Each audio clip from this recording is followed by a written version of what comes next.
Merci à tout le monde. Merci infiniment. Je vois que on a beaucoup parlé et tous ceux qui sont passés avant moi ont dit beaucoup de choses. Euh, Ils ont tellement bien parlé. Comme on dit comme ça que la répétition est pédagogique.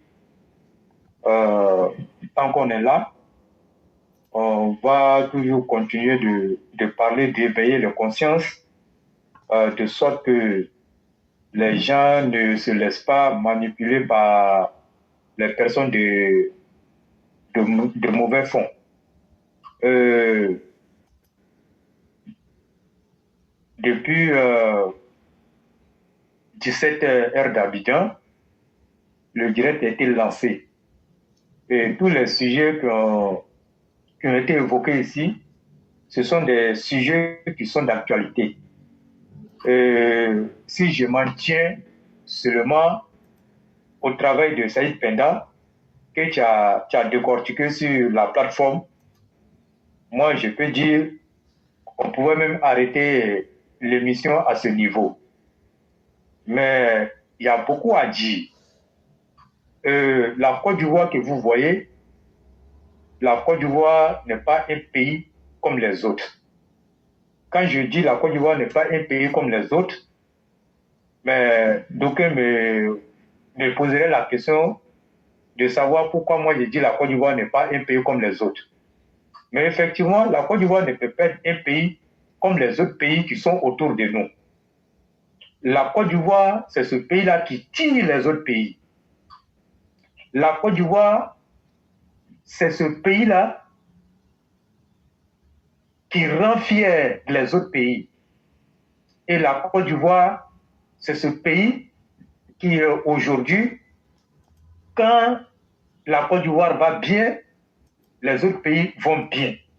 Quand la Côte d'Ivoire va mal, les autres pays-là vont mal. Raison pour laquelle j'ai dit tout à l'heure que la Côte d'Ivoire n'est pas un pays comme les autres. La Côte d'Ivoire est un pays unique en son genre. Et les faits sont là.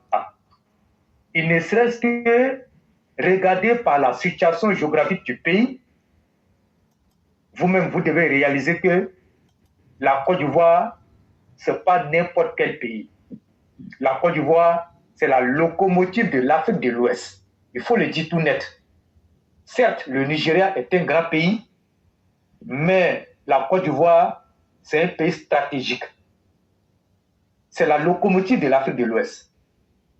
Et donc, partant de ce principe, nous avons le devoir de faire des mains et pieds pour que ce pays-là continue sa stabilité qu'elle a retrouvée avec le président Alassane Ouattara. Et comme vous le savez aussi, dans n'importe quelle famille, il y a des gens qui se démarquent des autres membres de la famille de la plus mauvaise manière et ils deviennent les ennemis même de la famille. Mais quand vous, qui voulez que la famille soit dans la paix, la famille reste soudée, mais vous avez le devoir de protéger la famille et de faire en sorte que ceux qui se sont démarqués de la plus mauvaise manière, qui veulent attenter à la famille, qui veulent que la famille n'aille pas de l'avant, vous avez le devoir de les écarter très loin de la famille. Donc, c'est le cas des ennemis de la République de Côte d'Ivoire. Je vais parler, bien entendu, de cette opposition improductive qui n'a jamais rien apporté à la Côte d'Ivoire de façon positive. Tout ce que cette opposition-là a apporté à la Côte d'Ivoire, je le dis tous les jours, c'est tristesse et désolation. Et donc, quand la Côte d'Ivoire a retrouvé son développement et la paix, grâce au président Alassane Ouattara, ils vont aller s'allier avec des putschistes pour venir endeuiller les populations. Et ce qui est encore plus chose qui fait encore plus mal dans cette affaire-là, c'est que la Côte d'Ivoire, qui est un pays sérieux, et c'est la Côte d'Ivoire qui est respectée aujourd'hui là, c'est cette Côte d'Ivoire là, avec tous les voyants de l'économie qui sont verts, que Guillaume Soro, Laurent Gbagbo et Tidjane Thiam veulent vendre à l'AES. Vous voyez comment ils veulent rabaisser la Côte d'Ivoire. Aujourd'hui, c'est la Côte d'Ivoire qu'ils veulent vendre au Burkina Faso. C'est la Côte d'Ivoire qu'ils veulent vendre au Mali. C'est la Côte d'Ivoire qu'ils veulent vendre au Niger. Mais est-ce que vous comment on appelle, mesurez l'ampleur de cette situation? Si vous mesurez l'ampleur de cette situation, vous n'allez jamais accepter que la Côte d'Ivoire là retombe dans les mêmes travers. Ce qu'on a connu, mais ça c'est rien. Ce qu'on a connu là, et puis nous on est en train de pleurer, on est en train de crier pour dire ah la Côte d'Ivoire revient de loin là. C'est rien. C'est rien à côté de ce qu'ils sont en train de préparer. Mais par la grâce de Dieu, ils ne réussiront pas. Mais il nous appartient, dans un premier temps, de nous mobiliser et de faire en sorte que ces ennemis-là soient repoussés dans leur dernier retranchement.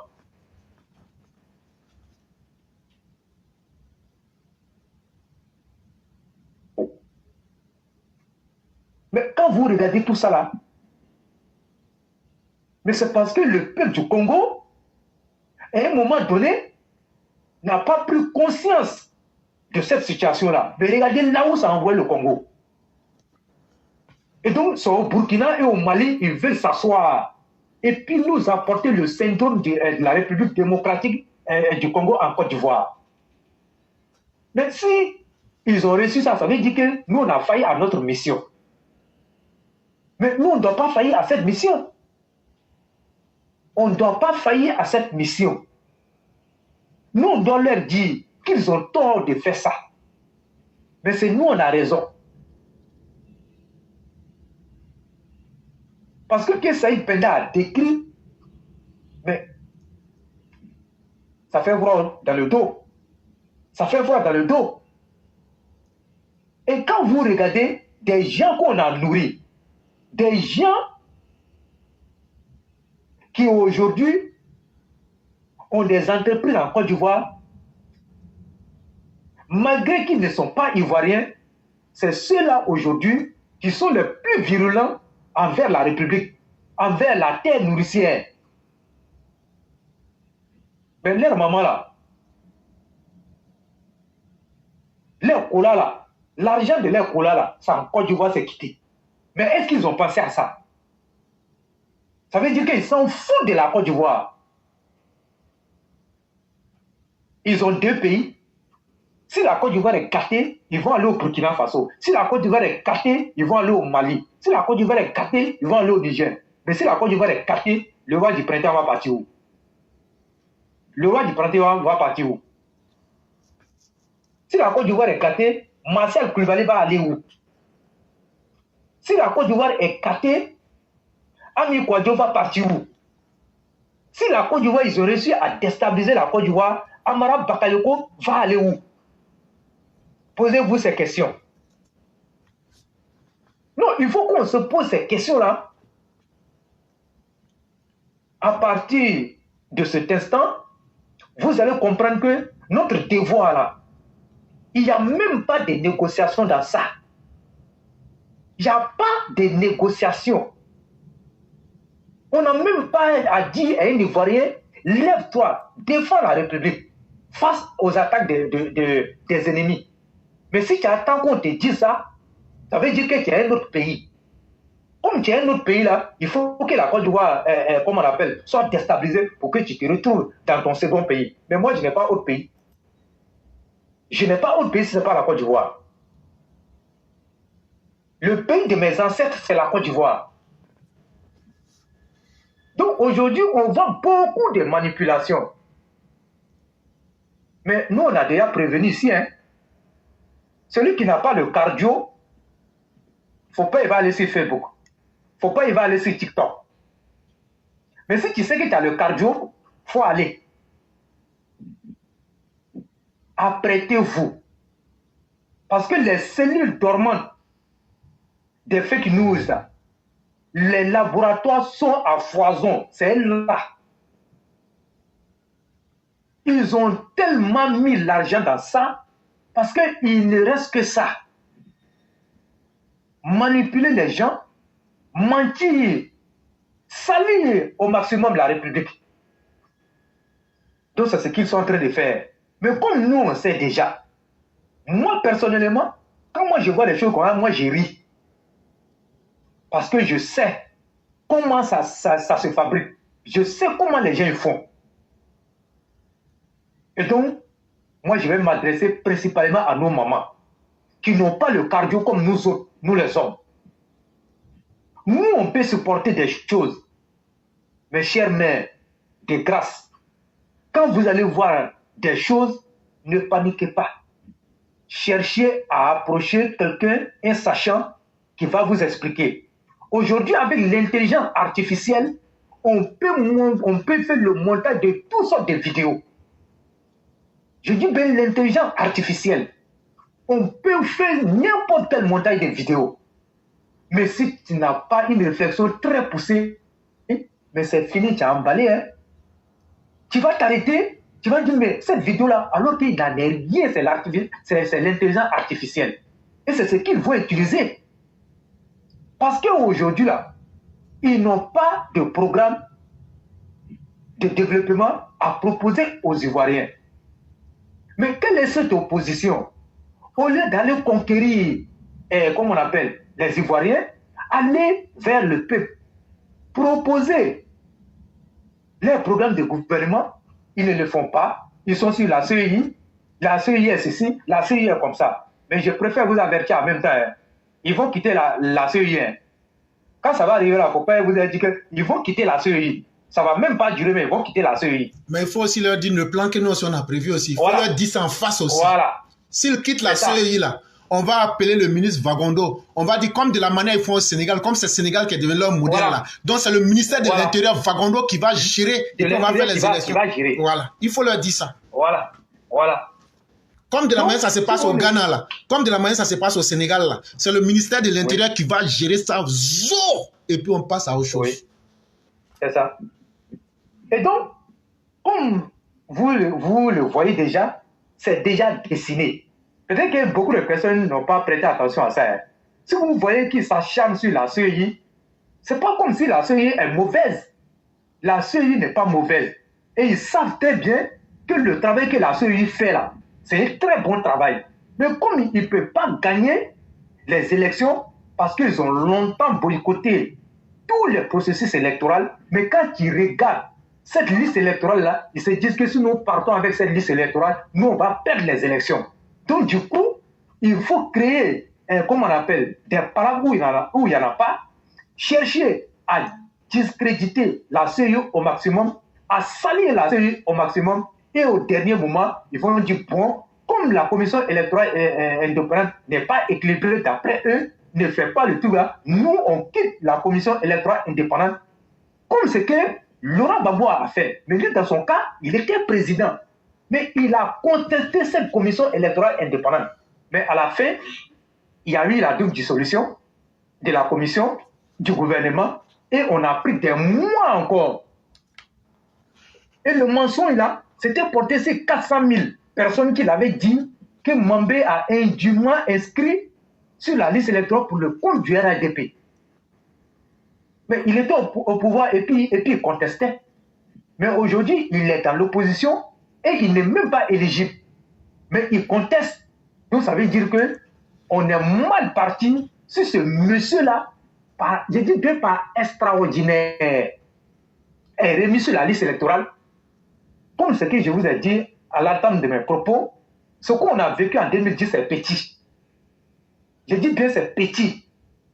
C'est 3000 morts, vous avez compté et puis on a pleuré, non? On ne pourra même pas compter les morts. On ne pourra pas compter les morts. Donc, Dieu, sachant faire les choses, Dieu a donné l'intelligence aux gens et Dieu a permis de sorte que Laurent Gbagbo ne soit même plus sur la liste électorale. Bon, ceux qui sont chargés de faire ça, chacun va faire son travail. Mais nous, à notre niveau, nous, on est en train de faire notre travail. Et donc, ils n'ont pas d'argument. Aujourd'hui, quand vous regardez leur comportement. Comment une opposition qui est incapable de convaincre son peuple va aller s'acoquiner, dealer avec un autre pays pour venir attaquer les Ivoiriens parce que vous cherchez le pouvoir. Et puis de quelle manière? Une république fonctionne sur des lois. Une république, ce n'est pas une jungle. Et même dans la jungle, il y a des lois. À plus forte raison dit, une république. Et ce n'est même pas une république bananière. Ce pouvoir-là n'est pas un pouvoir issu d'un coup d'État. La République de Côte d'Ivoire est une république, comme on appelle, qui fonctionne très bien avec toutes ses institutions. Et chaque institution est indépendante. Donc, du coup, ceux qui sont en train de préparer la déstabilisation, ils n'ont qu'à continuer leur travail. Mais ce que nous, on va leur dire là, c'est que cette déstabilisation-là ne passera pas. Ils le savent très bien. Aujourd'hui, tous les Maïmouna Kamara, les Gueps et tous, tout le monde aujourd'hui est dans l'AES. Tous les communicants de Guillaume Soro que vous connaissez là, aujourd'hui, la majorité est aujourd'hui dans l'AES. Mais pourquoi ils sont arrivés là-bas? C'est le même plan de déstabilisation là qu'ils sont en train de préparer. Mais quand vous regardez Guillaume Soro, je dis bien Guillaume Soro, et nous, on a vu beaucoup de personnes qui nous disent oui, mais Guillaume Soro, il demande pardon des trucs. Attendez, vous nous prenez pour qui? Vous nous prenez pour qui? Mais est-ce que les actions de Guillaume Soro là sont en adéquation avec son pardon? Quelqu'un qui demande pardon et il paye les cyberactivistes pour insulter le président Alassane Ouattara. Et lui-même là, quand il est content, il sort et puis il nargue le président Alassane Ouattara. Est-ce que nous, on n'a pas vu Guillaume Soro ici s'arrêter sur le sol français et appeler à déstabiliser le pouvoir devant le monde entier? Ça s'est passé ici. Nous, on n'a rien inventé. Est-ce que le même Guillaume Soro ne disait pas à son commandant en carton là, Ablaye Fofana, de faire des directs et d'appeler et de jouer sur le mental de la troupe? Ça a été fait. Mais quand il a été arrêté, Guillaume Soro l'a abandonné. Mais est-ce qu'ils ont arrêté? Ils sont devenus encore plus virulents envers le président Alassane Ouattara.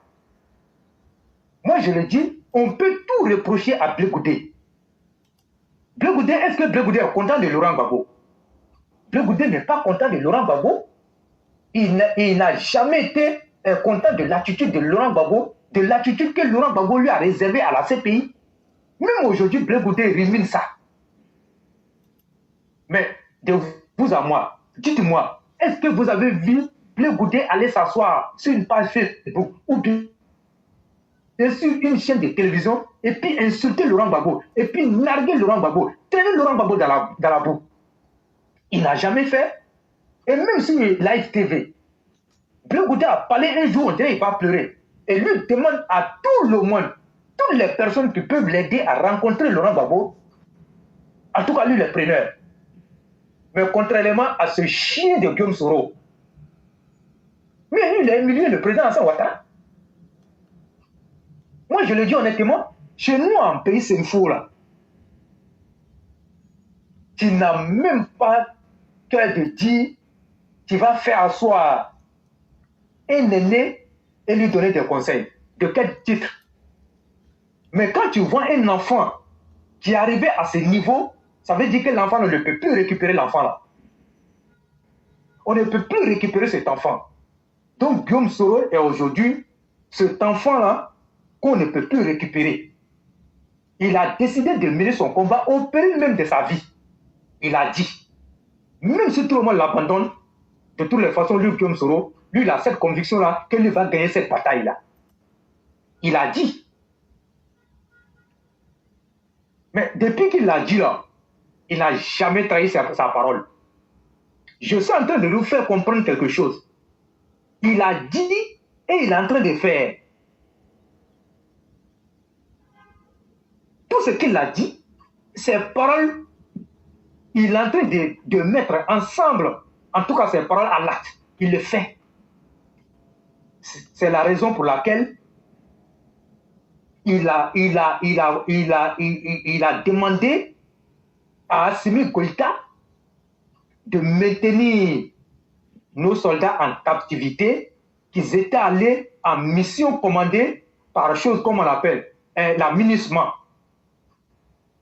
Ils sont partis, mais Guillaume Soro, dans sa quête-là, d'avoir le pouvoir, a dit à Assimi Goïta, prends ces soldats-là en otage. Je vais humilier Alassane Ouattara. Je veux que les soldats se soulèvent ici en Côte d'Ivoire pour chasser Alassane Ouattara du pouvoir. Ça a été fait. Mais quand il a tapé le poteau là-bas, est-ce qu'il a abandonné? Il n'a pas abandonné, mais il continue. Aujourd'hui, il s'est retrouvé dans l'AES. Mais quand il vient, les gens disent oui, on l'a propre en Europe, il est venu. C'est vrai, on peut penser ça comme ça. Mais quand il vient ici, pourquoi quand Damiba était là, il n'est pas venu? Pourquoi quand les autres étaient là, il n'est pas venu? Mais c'est parce qu'aujourd'hui, Ibrahim Traoré lui a dit, viens, je peux t'aider à renverser le président Alassane Ouattara. Mais je peux vous dire aujourd'hui, même un enfant de 5 ans, si un enfant de 5 ans vient voir Guillaume Soro, et puis il dit à Guillaume Soro, il y a une recette pour faire tomber Alassane Ouattara, Guillaume Soro va s'allier à cet enfant. Personne ne me dira le contraire. Il va s'allier à cet enfant-là, sachant très bien que cet enfant-là ne peut pas l'aider, mais il a espoir. Il va s'allier à cet enfant-là. Même un enfant de 2 ans. Guillaume Soro va le faire. Mais moi, je suis plus virulent envers Guillaume Soro. Et moi où je suis là. C'est-à-dire que moi-même, quand je le vois comme ça, je vois son image là, moi, il me fait sortir de moi. Et vous-même, regardez sa morphologie. Regardez comment il est. C'est quelqu'un comme ça là, à qui on va confier la Côte d'Ivoire. Les Français ont fait l'erreur de confier la Côte d'Ivoire à Emmanuel Macron, un enfant de 40 ans qui n'avait même pas encore 40 ans. Regardez la France aujourd'hui. Regardez la France. La France a tous les problèmes du monde. Même la France qui était respectée dans les pays désertiques, aujourd'hui là, c'est le Mali qui humilie la France. C'est le Niger qui chasse la France. C'est le Burkina qui chasse la France. À cause de cet enfant minable à qui ils ont donné le pouvoir. Et donc, nous, on va commettre cette erreur-là. Nous, on va commettre cette erreur-là. Donc, l'histoire nous parle. Mais c'est nous, on fait semblant. Sinon, l'histoire nous parle. La vie même parle aux gens. Donc, aujourd'hui, vous qui pensez que ce petit-là va changer là, il ne va pas changer. Il a dit, et il est en train de faire. Mais Dieu merci. Si, comme on appelle son commandant en papier n'était pas arrêté ici à Abidjan, mais vous pensez que on serait là, comme on appelle, là aujourd'hui, en train de parler, ce qu'ils avaient préparé, c'est Dieu seul qui connaît. Et il a dit, même si son argent doit finir dans ça, là, lui, il est prêt à ça. Lui, il est prêt à ça. Il le fait malgré que les gens pensent qu'il n'est pas en bonne santé. Mais il le fait. Aujourd'hui, quand vous regardez, c'est la Côte d'Ivoire là, c'est-à-dire que ça fait mal. Hein. Ça fait très mal. C'est notre pays, ils vont prendre par les vendre, comme on appelle, dans le désert. Ils vont vendre notre pays dans le désert. Et nous, on va accepter ça. En tout cas, moi là, ceux qui sont sur cette plateforme-là, si vous avez d'autres pays là, En tout cas, vraiment, c'est à ce moment-là, moi, je n'ai pas autre pays. Je n'ai pas autre pays. Hein. Donc, c'est ça. Si ma maman, Sali connaît un autre pays, là, en tout cas, moi, je n'ai pas autre pays. Moi, mon pays, c'est la Côte d'Ivoire. Donc, moi, je ne vais pas accepter. Éclairé, surtout si tu as un autre pays, là, il faut me dire aussi. Hein. Faut pas moi, c'est la Côte d'Ivoire qui est mon pays. Non, mais c'est la vérité. Donc, aujourd'hui, on est tellement, comment on appelle, on est tellement coincés et nous sommes dans l'obligation de sauver la République. Il faut sauver la République. Mais quand vous regardez aujourd'hui, des morveux qui insultent le président Alassane Ouattara, mais c'est Guillaume Soro. C'est Guillaume Soro. Et même tout le plan qu'ils ont mis en place là, où les Alino Faso ont été arrêtés ici là, mais c'est Guillaume Soro qui a fait ça. Mais c'est dans quelle langue on va expliquer aux gens pour que les gens comprennent que c'est Guillaume Soro qui est l'ennemi numéro 1 de la République de Côte d'Ivoire. C'est comme, je ne sais pas dans quelle langue on va expliquer aux gens. Donc moi je crois que l'histoire nous a déjà parlé. La vie nous a déjà parlé. Mais sinon on doit faire la sourde oreille, mais ça n'engage que nous. Mais tout qu'on fait, quand les conséquences arrivent, on les assume. Mais pensons à ce beau travail de ce monsieur-là. Pensons à ce beau travail de ce monsieur-là. Et vous pensez que le développement que la Côte d'Ivoire a atteint en si peu de temps, ça peut plaire aux autres, ça ne peut pas plaire aux autres.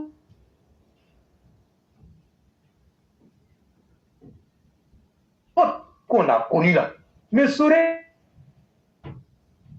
être dans notre pays là, le pays n'allait jamais se relever. Mais quand on a eu la chance d'avoir ce grand homme là, qui a relevé ce pays là en si peu de temps, mais je crois que c'est vraiment une chance qu'on a eue. Oh, mais je peux vous faire une confidence. Quand on est sorti de la crise de 2011, mais tout était gâté. Mais on s'est retrouvé à l'hôtel Ivoire, à une cérémonie du RDP. Et il y a des journalistes français qui sont venus nous demander est-ce que tout ce qu'ils voyaient ici, comme on appelle dans les télévisions et autres là, est-ce que c'est vrai? Mais nous, on leur a dit oui, que c'est vrai. Même là où on a assis là, il y a eu des cadavres qui jonchaient les rues ici. Mais ils ne croyaient pas. Tellement que les choses sont allées vite sur des roulettes. Ils ne croyaient même pas. On dirait que c'est de la magie. Mais si vous ne savez pas, c'est que Dieu là, quand Dieu établit un homme à la tête d'une famille, il y a des hommes là, quand Dieu les établit à la tête, comme on appelle, d'une famille là, la famille là, tout va bien. Même quand ils touchent un déchet, ça devient de l'or. Mais il y a des personnes, quand ils sont à la tête de votre famille là, si la famille partait bien là, si tout allait bien dans la famille, dès qu'il arrive là, tout s'écroule. Tout s'écroule. On a connu ça ici à RPG, on a connu Laurent Gbagbo. Mais les dégâts qu'ils ont commis en Côte d'Ivoire ici, mais c'est le président Alassane Ouattara qui est venu réparer ces dégâts-là. Ça veut dire que Dieu ne fait pas, en tout cas, les choses au hasard. À l'époque là, nous on avait mérité Laurent Gbagbo. Hein. À l'époque, on avait mérité Laurent Gbagbo. Mais où nous sommes aujourd'hui là, nous on a mérité Alassane Ouattara. Parce que Dieu a vu un changement dans nos esprits. Il a vu une prise de conscience au niveau du peuple ivoirien. Voilà pourquoi il a établi un homme, comme on appelle, d'une grande vision à la tête de la Côte d'Ivoire. Sinon, à l'époque là, nous on n'avait pas de conscience. Donc Dieu a mis un minable, comme on appelle, sur notre tête. Mais aujourd'hui là, nous on a conscience. Donc Dieu dit bon, comme vous avez pris conscience là, moi je vais vous envoyer quelqu'un qui va vous aider. Et c'est ce Messie là qui nous a envoyé. Alassane Ouattara n'a jamais usurpé d'élection. Il n'a jamais volé d'élection. Mais est-ce que Laurent Gbagbo n'a pas volé les élections pour s'asseoir? Faire tabasser le président de la commission électorale. Il a fait, comment on l'appelle, il a envoyé les gens dans la rue. Il a tué les enfants des gens pour s'asseoir sur le pouvoir. Au lendemain de son élection, on a trouvé 57 corps à Yopougon. Mais est-ce que ça l'a empêché de diriger? Il nous a même dit 1000 morts à droite, 1000 morts à gauche, lui s'en fout, il avance. Parce que pour vous là, pour Laurent Gbagbo, vous êtes des poulets. Donc tout ça là, on a connu ça dans ce pays. Mais quand on voit aujourd'hui le comportement de certaines personnes, en tout cas, probablement quand vous voyez Éclairé se lève et puis frappe sur les câbles là, vous pensez que c'est quoi? Vous pensez que c'est quoi? C'est parce qu'il y a trop de choses. Il y a trop de choses. Vous ne pouvez pas être avec le président Alassane Ouattara la journée et la nuit, vous êtes avec Guillaume Soro. La nuit, vous êtes avec Laurent Gbagbo. La nuit, vous êtes avec Tidjane Thiam. Ça là, c'est quoi? Mais tous ceux qui sont en train de jouer à ce jeu-là, ne soyez pas pressés. Vous allez entendre. Vous allez entendre. On va jeter leur corps dehors. Et puis rien ne va se passer. Le président Alassane Ouattara n'est pas pressé. Lui n'est pas comme Laurent Gbagbo qui parle waouh. Non, lui n'est pas comme ça. Hein. Lui, il te laisse faire. Il va te laisser faire. Toi-même, tu vas te dévoiler. Toi-même, tu vas te dévoiler. Ceux qui sont corrects avec le président Alassane Ouattara, que Dieu les protège. Mais ceux qui ne sont pas corrects avec lui, il ne faut pas que Dieu va les protéger. Dieu n'a qu'à les dévoiler devant la face du monde. Parce que vos fortunes que vous avez vues là, c'est le président Alassane Ouattara. Des gens qui envoient l'argent à Guillaume Soro là, continuez de lui envoyer l'argent là. Continuez de lui envoyer ça.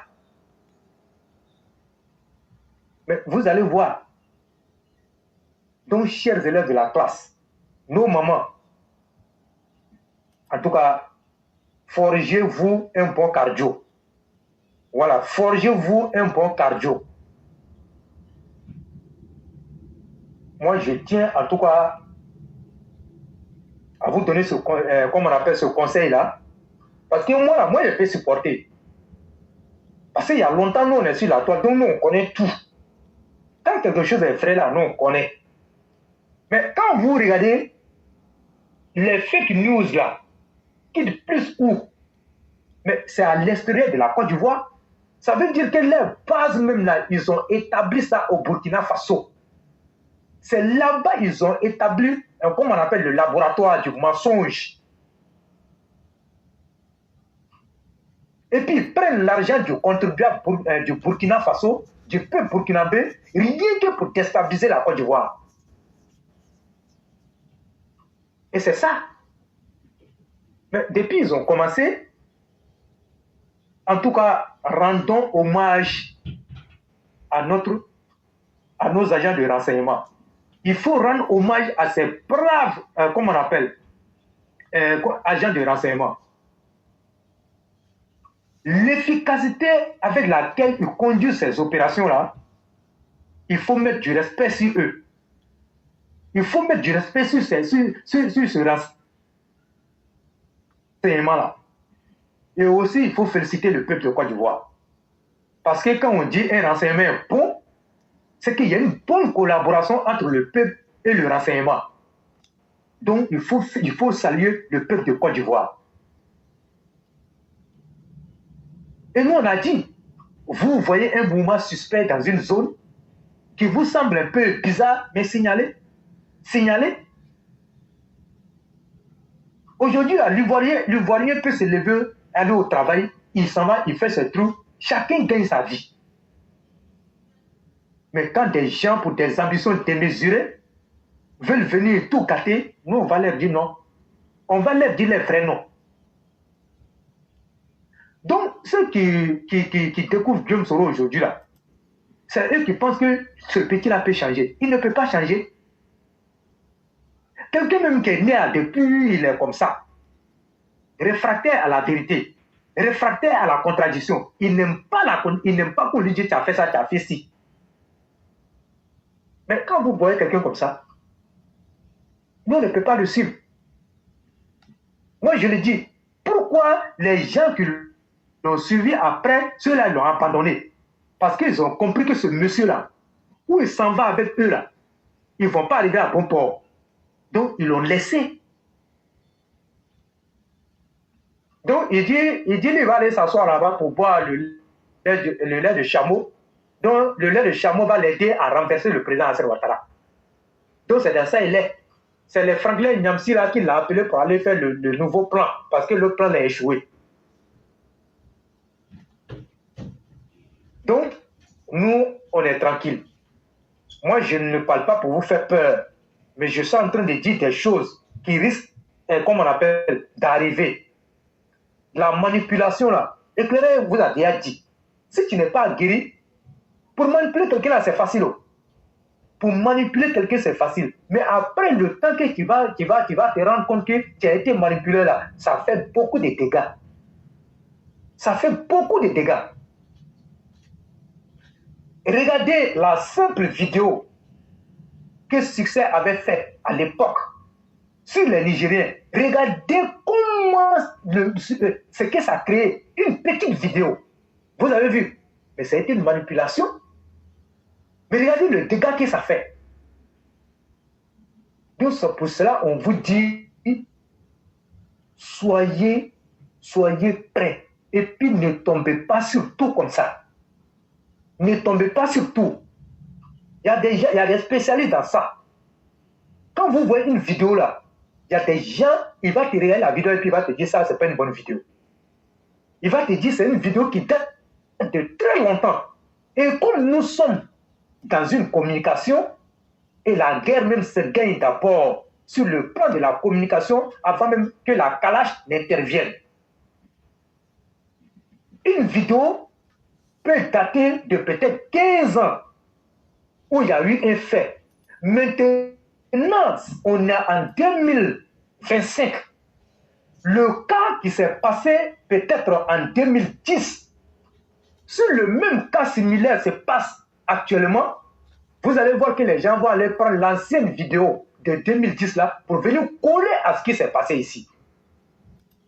Mais vous allez voir que les gens vont penser que c'est une vidéo qui a été réalisée. Mais pourtant, c'est une ancienne vidéo qu'ils ont pris pour adapter à la situation. Est-ce que vous comprenez ce que je dis? Donc si on comprend ça, on doit rester vigilant. Et même vous avez vu des migrants qui ont été torturés quelque part là-bas. Ils ont fait sortir une vidéo là-bas en disant qu'ils sont en train de torturer des ressortissants ivoiriens, mais ce n'était pas vrai. Et même ils ont fait, comment on appelle, ils ont monté une vidéo où ils ont dit non, Emmanuel Macron a dit au président Hassan Ouattara, non, tu dois perdre Kanya, et regardez-moi des choses comme ça. Et il y a des gens qui vont tomber dedans, mais ce n'est pas votre faute parce que vous ne connaissez pas. Donc, raison pour laquelle on vous dit, quand vous voyez une vidéo comme ça, prenez et puis envoyez à quelqu'un qui va vous dire si c'est une vraie vidéo ou pas. Mais quand tu la laisses, toi, seul-là, tu vas te torturer l'esprit. Et puis, tu ne vas pas dormir, tu vas avoir l'insomnie. Mais c'est toi qui souffres. Tu risques même de tomber des crises cardiaques. Mais si tu partages la vidéo avec quelqu'un, la personne qui peut te sauver de cette manipulation-là. Donc, vraiment, on est dans une communication. Cette guerre-là, c'est dans la communication-là que les gens veulent déstabiliser la Côte d'Ivoire. Sinon, ce n'est pas Kalash. Hein? Ce n'est pas Kalash. Kalash ne peut pas déstabiliser la Côte d'Ivoire. Bon ne peut pas déstabiliser la Côte d'Ivoire. Ce que je suis en train de vous dire là, c'est cette méthode-là qu'ils vont utiliser pour déstabiliser la Côte d'Ivoire. Les fake news, ils ont fait avec la vie chère là. Ils ont vu qu'à un moment donné, ça ne prend plus. Est-ce que vous les voyez en train de parler encore des vie chères? Tous les jours, ils étaient dans les fake news. Vous les voyez parler de ça encore? Ils sont allés adapter la communication à la situation que nous vivons aujourd'hui. Regardez au Burkina Faso. L'artiste Gou est parti au Burkina Faso. Et comme on est dans cette phase-là, où on est devenu très méfiant, vous avez vu la télévision du Burkina Faso qui fait une vidéo pour dire que les Ivoiriens disent que, comme on appelle en Côte d'Ivoire, que la diaspora ivoirienne qui est établie au Burkina Faso est en train d'être maltraitée. Ils sont allés, ils ont fait leur vidéo pour manipuler les gens, pour montrer que les gens, ils vivent bien là-bas et que tu peux porter tout ce que tu veux, rien ne va t'arriver. Mais à la vérité, mais ce n'est pas comme ça. Les Ivoiriens qui vivent là-bas, ils ne peuvent pas parler, mais ils savent comment les choses se passent là-bas. Mais quand vous allez voir ça à la télé du Burkina Faso, c'est la télévision nationale, vous allez dire, oh, tout ce que les gens sont en train de raconter, c'est faux. Mais vous voyez un peu? Donc, nous là, c'est nous, on n'est pas encore dans cette truc-là de faire des vidéos pour manipuler les gens. Mais moi, à l'heure actuelle où moi je vous parle là, à la guerre comme à la guerre, où nous sommes arrivés là, c'est un dent pour dent. J'ai plus de cadeaux. J'ai plus de cadeaux. Tu manipules, nous aussi on a le droit aussi de manipuler. Mais comme nous on est sur le chemin de la vérité, c'est eux qui font plus ce travail-là. Sortir des anciennes vidéos, parler des trucs. Mais vous avez vu l'image qu'ils ont collée? Mais l'image a choqué les militants du RHDP. Quand le président Hassan Ouattara est parti en France, il allait déjeuner avec Emmanuel Macron. Ils ont parlé de la situation de la sous-région. Mais vous avez vu le montant qui était dans l'AES avec, comme on appelle, nos opposants ici, où vous avez vu la première dame au chevet du président Hassan Ouattara, et puis ils ont mis des aiguilles, comme on appelle, des seringues à côté. Mais comme nos gens, non, il ne faut pas rire. Comme nos gens là, ils n'ont pas une culture politique, les gens ont commencé à trembler. Le président Hassan Ouattara est hospitalisé. Vous avez vu? Vous avez vu, non? Parce qu'ils savent que ça par là, ils peuvent atteindre les militants du RR. Ils savent que nous, on n'a pas le cardio. Donc, quand vous voyez ces images-là, ne soyez même pas affolés. Ne soyez pas affolés. Et puis, calmez-vous. Prenez votre calme. Et puis, sachez que le président de la République, son Excellence Alassane Ouattara, était dur à cuire. Il vous a dit, le jour où il recevait les, comment on appelle, les diplomates, les ambassadeurs, devant les ambassadeurs et le monde entier, le président Alassane Ouattara a dit à qui voulait l'entendre que lui se porte très bien et lui il est dans une condition physique qui lui permet de continuer à aider les Ivoiriens. Et il l'a dit clairement. Mais quelqu'un qui vous dit ça, mais quand on veut faire des montages photos, mais vous devez penser à ce qu'il a dit. Vous voyez que quand quelqu'un est malade là, ça se cache. Amadou quand il était malade, il a dit que ça s'est caché. Bédi et moi là, ça s'est caché. Rien ne peut se cacher. Donc, cher EPV, prenez votre calme. Si ça arrive là, nous tous on va le savoir. Quand il a eu sa sciatique là, est-ce que ça s'est caché? Quand il a eu sa sciatique là, est-ce que ça s'est caché? Quand les gens ont peur là, mais le président Hassan Ouattara, il est venu avec son melon et puis avec sa canne on a pris pour faire comédie ici. Éclairé, ça s'est passé comme ça là. Effectivement. On a pris pour faire comédie. Mais quand il était malade, opération là, mais ça ne s'est pas caché. Donc, vous voyez, je suis en train de parler de tout ça là pour vous permettre quand même d'être un peu serein. Et puis avançons, allons-y vers 2025. Le cas de Chaka Dian, Arthur Banga a versé le thé du grain.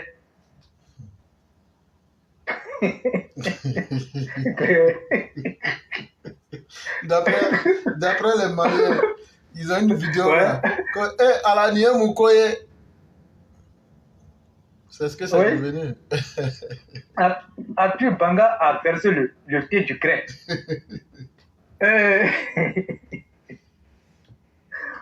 Vous voyez, on rit, le cas de Chaka Dian.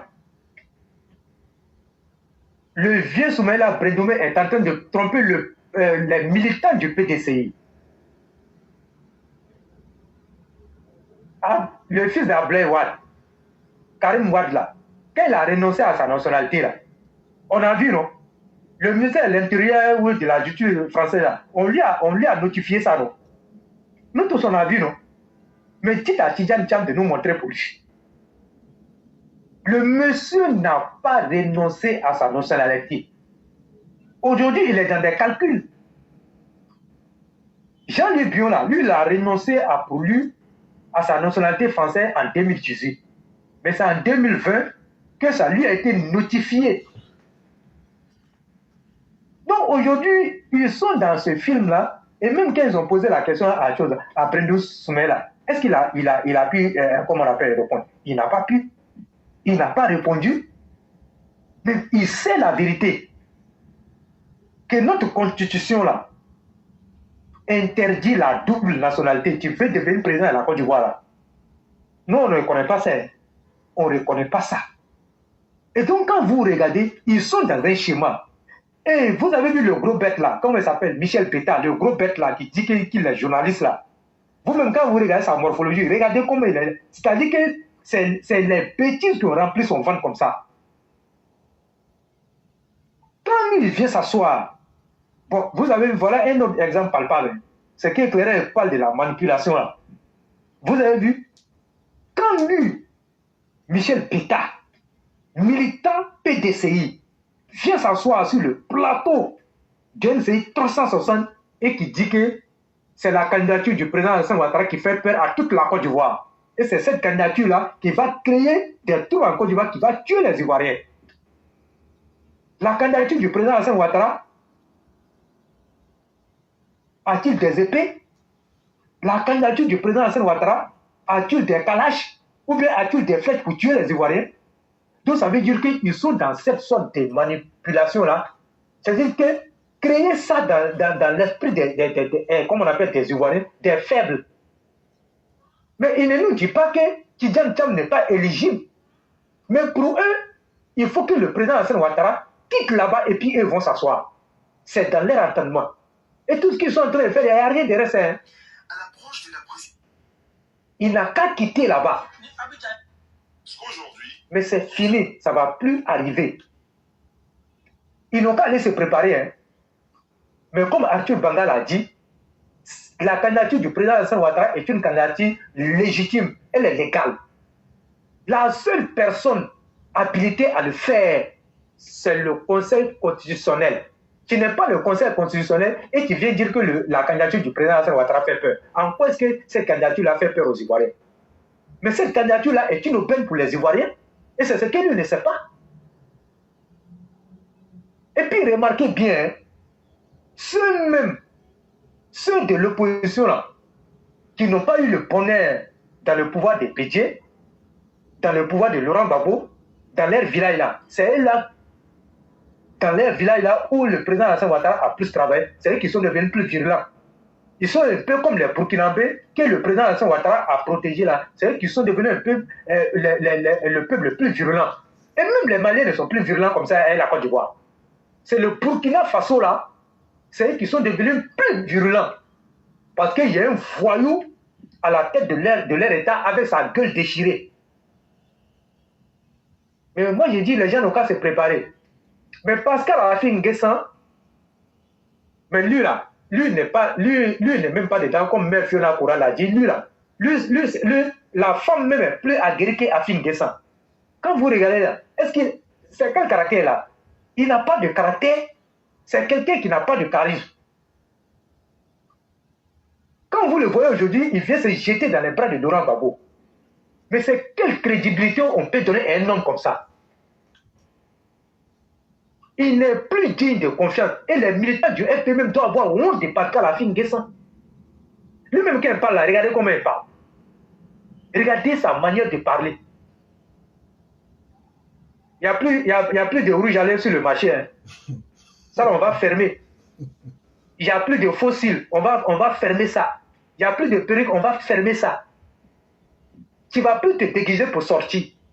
Talon que tu as porté là, il n'y a plus de talon. Donc nous, on est serein. Donc, éclairer, il faut que les gens soient sereins. La Côte d'Ivoire se porte bien. Quand vous regardez le plan sécuritaire, il n'y a rien. Hein. La Côte d'Ivoire se porte bien. Voilà. Donc, allons-y à 2025. 2025, là, on est déjà arrivé. Les élections, c'est en octobre.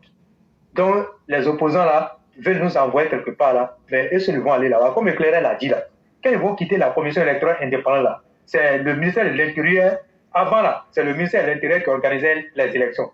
C'est le ministère de l'Intérieur qui va organiser ces élections là. Éclairel, merci. Merci beaucoup, le roi du printemps. Merci pour toutes ces clarifications qui ont été données. Et nous osons espérer que les militants et ceux qui nous ont suivis auront compris beaucoup de choses et sauront s'adapter. Vraiment, merci pour cette belle communication. Et vraiment, merci de l'euphorie du temps qui a été pris. Nous disons merci à tous ceux qui nous ont suivis sur TikTok et à ceux qui vont aussi nous suivre sur YouTube. Vraiment, merci infiniment. Et sur ce, on va vous souhaiter une excellente soirée et bien des choses à chacun et à chacune. Okay, merci. Merci beaucoup, le roi du printemps.